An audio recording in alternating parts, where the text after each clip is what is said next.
Okay, so my thesis here for today is the SAFT represents just about everything wrong with our industry right now, and I'm happy to tell you why.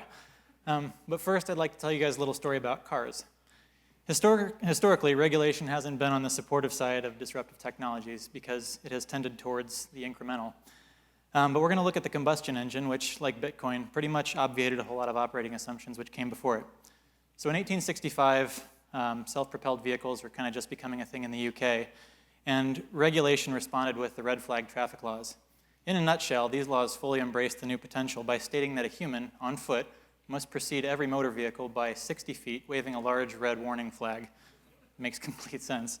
In the US, Vermont also embraces progress by requiring horseless carriage operators to, when encountering a horse or livestock, immediately stop the vehicle, disassemble it as quickly as possible, and hide the parts behind nearby shrubbery or trees until livestock and equestrians are sufficiently pacified.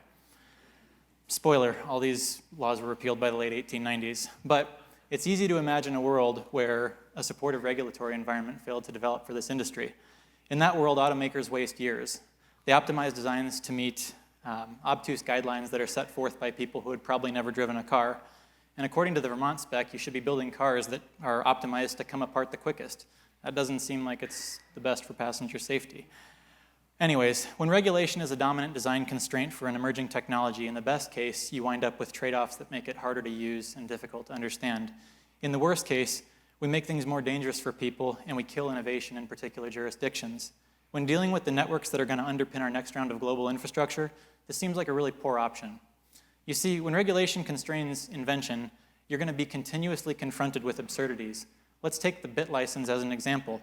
This brilliant piece of regulation puts New York next to North Korea and Iran when new consumers who are just showing up at Bitcoin's front door are told why they can't particularly use it.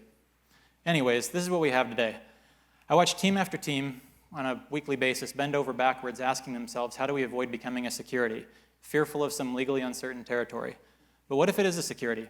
Seriously. Or what if it possesses aspects of a security but also lets people do brand new things that they've never been able to do before?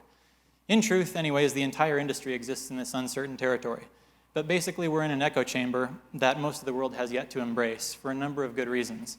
Anyhow, one such reason is this bastardization that we call the SAFT, or any of its derivations. This emerging movement is based on the decentralization of human coordination, and this naturally deals with network designs that decentralize incentives. But the SAFT, which is based on a template for ventures of a previous vintage anyways, is the result of designing to meet this regulation. It forces the exact thing that many of these networks are looking to avoid, centralization, by forcing the sale to accredited investors in small groups. SAFTs distort the potency of these experimental networks, and they exclude a majority of people from participating in their operation. But the safest path for teams considering certain network dynamics ends up being the SAFT anyways. So, congratulations to us all. We've all agreed upon the lowest common denominator for safe innovation, as defined by a group of people that have very likely never sent or received a Bitcoin transaction. And best of all, we've all rationalized this into making complete sense. Anyways, if we continue down this path, regulation will, inadvertently or not, continue to centralize that which obtains security, value, and adoption by way of decentralization. And the point is this: it's impossible to play by the rules and build the best solution here. And the way things are going, regulation is quietly becoming strangulation. In parting, I'll leave you guys with one question. If we're playing by the same rules, then it stands to reason that we're playing the same game. But aren't we supposed to be the game changers?